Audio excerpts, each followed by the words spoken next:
What's up, folks, and welcome back to Dyce Reacts, where we are staying in London, England tonight. Oh yeah, we are going to be checking out 11 ways the UK feels different after living in Australia. He used to live in Australia, now he's in England. This is going to be hella interesting. Permanent side checks one out. We ain't going to waste no more time. We're just going to get right into it, folks. We're going to get right into it. Oh yeah.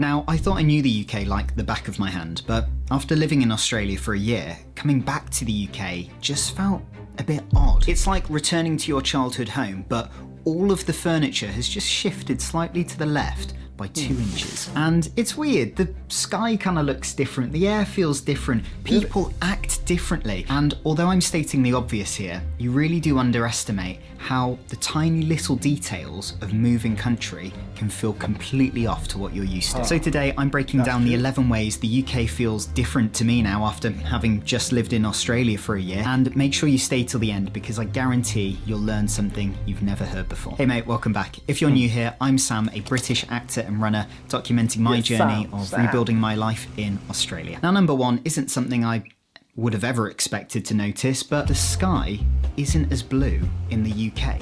When I'm in Brisbane, Queensland, and I look up at the sky, not directly into the sunlight, don't worry, it just feels massive. Like say if the sky was a 2D flat plane covering our heads, it feels like it's pushed so much further up into the air when you're in Brisbane, and the colour of it, oh my gosh, it's like the saturation dial has turned way up on it. But you get back to the UK and it's just paler.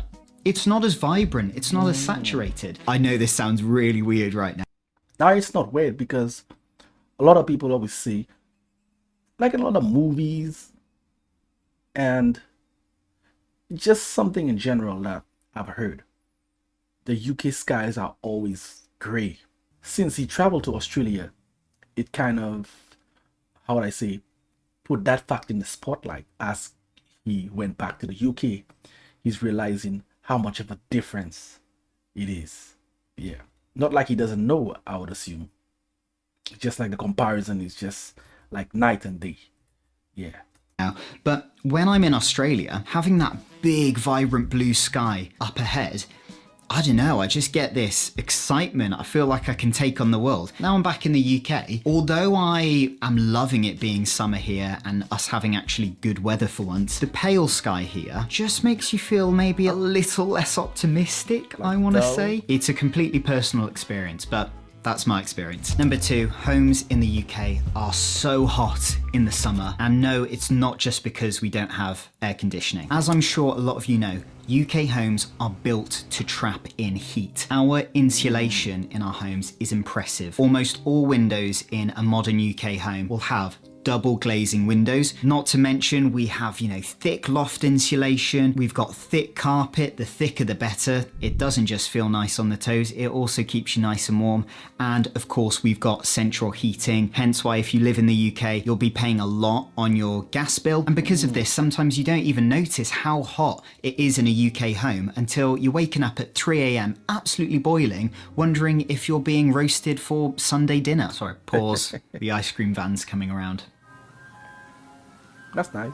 Oh, is it coming down the lane? Oh, it never comes down the lane. Number three, this absolutely shocked me. The lights change from amber to green really quickly in the UK. In Brisbane, the lights will go, if it's green, they'll go amber or orange, as a lot of people say, red. But when you're waiting at the red, they'll just go straight to green. They skip the amber entirely. We don't do that in the UK. We go red to amber to green. Okay. So I can see the other lane's lights and I can see when theirs go red and mine goes green, and it's like a second apart, like hardly anything. And in Brisbane, they give you a lot of time to still go on amber if you can make it through before it goes red. And if you never knew that, or if you did, make sure to hit that like button. Number four, pigeons are fatter. Now, I'm not trying to fat shame pigeons. However, the pigeons here in the UK, they're clearly well looked after because they're much plumper than the ones in Australia. I've I'm never not seen sure a why it pigeon is. this I'm big. not sure if it's because, a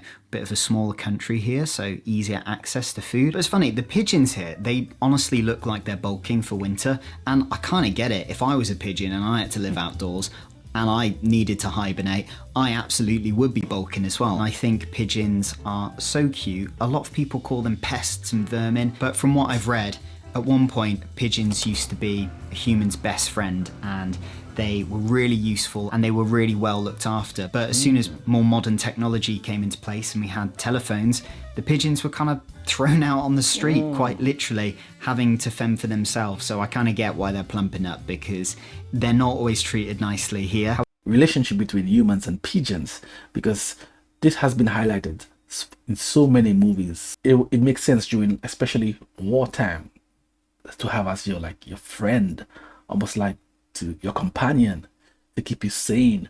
But in the world we live right now, there's so many things that people use in order to replace not just pigeons but certain things that we used to do in times past. Yeah, so that's a great observation there. However, the ones in Australia are much leaner, I have to say. Number 5, Brits are much happier in the summer, but they're still not as happy as Australians are. So the mood lift here in the UK is obvious as soon as the sun comes out. As soon as the sun comes out, it's like British people remember that they can go live an active lifestyle. They can go socialise and have barbecues. They can take their tops off and go for a run. In my experience, Aussie's baseline is to just be generally quite positive and optimistic and grateful of the beautiful country and the beautiful nature. And it's so funny, climate really shapes culture in a way that you can obviously feel when you're living it, but you can't really measure it. That's why I say to everyone, definitely visit the UK. Definitely visit Australia, because when you get these shared experiences with the locals, you understand what it's all about and you realise what you should be more grateful for back in your home country. Number 6, indicators are on the left side of the steering wheel here in the UK. And I find this absolutely bizarre. If you asked me 2 years ago, Sam, what side should the indicators be on? I would have just said left. That's what I learned on a British car. We drive on the left side of the road. It makes sense that it's on the left. But then moved to Australia, get myself a lovely Toyota Yaris sedan with my wife, and the indicator is on the right. And the more I start driving this Toyota Yaris, because my right hand is my dominant hand, it just feels so natural and instinctive to hit the indicator with that right hand. It feels so easy. But being back in the UK, do you know what I keep doing? I keep forgetting it's on the left-hand side, so I keep triggering the windscreen wipers. My wife Maddie is always laughing at me. She's like, oh, there you go again. I'm starting to get the hang of it again as I've been here for a couple of weeks. However, I know that this is a very personal experience, and if you are left-handed, you probably would love to have the indicator on the left-hand side. Number 7, the key locks in Australia, I've realised, are upside down. Now, in the UK, we'll generally put the, shape of the key that touches the pins facing down as we put it into the door, whereas in Australia, flip that upside down. That's generally how you put the key into the lock. I know this is one of the more boring parts of the video, but this might not be a universal thing, but it's definitely something that I've been experiencing. It's kind of blown my mind. Number 8, there are no fly screens here in the UK. We will literally just open our windows, open our back doors, and congratulations, you've let the entire insect population of your garden into your home. Now, I will be honest, we don't have as many insects flying around as you would find in Australia. We just don't. But we still get bees, moths, wasps, the most annoying chunky flies coming in and out of our house like they're paying rent here. And I'm not joking. The other night when I went to bed, I lay in bed like this with my sort of hand out, and suddenly I feel this piece of paper jump into my hand, and I'm like, oh, that's weird. I give it a little feel, and it kind of like jumps out of my hand, and then I'm like immediately like, what is that? My brain is like attuned to it being a huntsman spider or something. Flick on the light, it's a massive green grasshopper must have jumped into the thinnest crack I left in the window, jumped into my hand because I guess it felt safe with me. It wanted a little cuddle. I was like, mate, what are you doing in my bed right now? My wife's here. But if I'm being totally honest, I don't think fly screens are necessary here in the UK. However, in Australia, if you did that, your apartment or house would be filled with bugs. It would be awful. Number 9, people are a little more nosy here in the UK. Now, I'm not saying that this is a bad thing. I don't think there's anything wrong with being a little bit nosy, as long as you're not harassing or being intrusive of someone's life. But I have noticed that whenever I do anything slightly different here, you know, film in public, go for a run, maybe wear a much more Australian outfit than other Brits wear in the UK, I will get a lot of looks. And it's not just the odd stare that when you pass someone on the street, you look at each other, like it's just human nature, all good, all good. But in the UK, with some people, it can be like a full-on stare, and you sort of look and smile and you look away and you look back and they're still staring at you and you're starting to get a bit uncomfortable. Now, I thought this was just a London thing. Nope, it happens in Cheltenham as well. However, what I do love about Cheltenham is that most of the time, if you go, hello mate, morning, they'll say good morning back to you. It's a very friendly community. I think sometimes it can be because people are just generally interested in what you're doing. You're doing something a bit different, so they're just curious. That's all good with me. But sometimes it can just come across as a little uncomfortable, if I'm being kind of honest. Number 10, groceries are so much cheaper here in the UK. Now, the price difference in fresh produce here in the UK is so noticeable. Just for an example. Now, this is surprising. I thought it would have been the other way around for some reason. Interesting.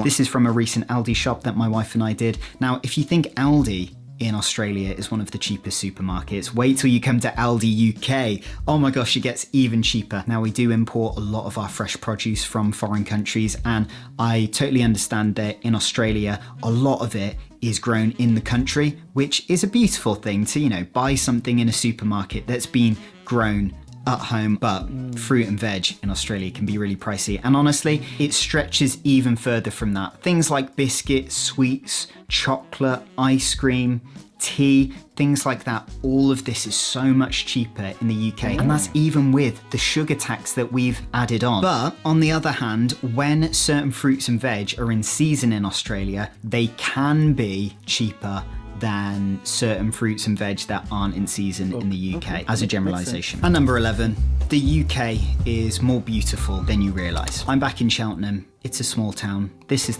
Wait, I'm going to pause it. More beautiful than Australia? I don't think he's about to say that. I haven't been to neither, but what I've seen, man, the population of it. And it's absolutely gorgeous. It's got lots of parks and gardens. The trees are leafy green. My wife and I, we went to Pittville Park the other day, and we sat on the other side of the pond, staring out at the Pittville Pump Rooms, which is a gorgeous building. And the thing is, throughout this whole year of making content on why I love Australia so much, I started to forget how beautiful the UK is and how lucky I am to actually have the opportunity to be born and raised here and to live here still. The thing is, when you grow up in a place, even if you're surrounded in beauty, it becomes less cool, the novelty wears off, and only, you know, foreign countries become the cool and exciting places to visit. Like me going to Australia, even though it is, you know, one of my favorite countries in the world. And the thing is made me realize you can't pick a country solely off comparisons. Living in a country is a completely personal and emotional experience that you actually need to take action on and go do yourself to make a decision on it. If you've got the lack of responsibility, the time and the money, please go travel, even if it's just for a week. It will open your mind up to so much. And I haven't spoken about my family too much in these videos, but it is so lovely to be back. Now, if you're wondering how I got from living in Australia for a whole year to moving back to the UK and why I did that, what's coming up next, some tips for your move, then go watch this video here. I will explain it all. Click that now, and I will see you in the next one. Take care. Bye. This was such a good video, wholesome video, much more than what I was expecting. I gotta stop doing that because he always delivers. He reminds me of his energy, his aura, the way that he carries himself, mannerisms. Not all, but just something about the way he speaks and the way he goes about doing what he does. Reminds me of Roger Federer. Yes, because it's been a few videos. I'm just trying to figure out who he reminds me of in terms of not per se the looks, but just the aura. Something about Roger Federer. And he made a lot of good, interesting comparisons, things you wouldn't notice only if you're actually living in a country for some time, because it's so minute you might just overlook it. But that's very good, and I learned a lot. And he said, when you travel, yes, a country may have the beauty, but it's the experience that actually makes basically the journey. But when you actually experience it, your experience is going to be unique to you. You may not embrace things that many travelers say they embrace. It might be something totally different. Yes, to your surprise. So experience is the key. This was a great video. I loved it. I'm definitely going to be checking out more from him, like I said. Oh yeah. If you want to see that long journey archer that I do, hit me up on Dyce Reacts, where I do music reactions. This is where I'm going to be making my exits. Until next time, peace.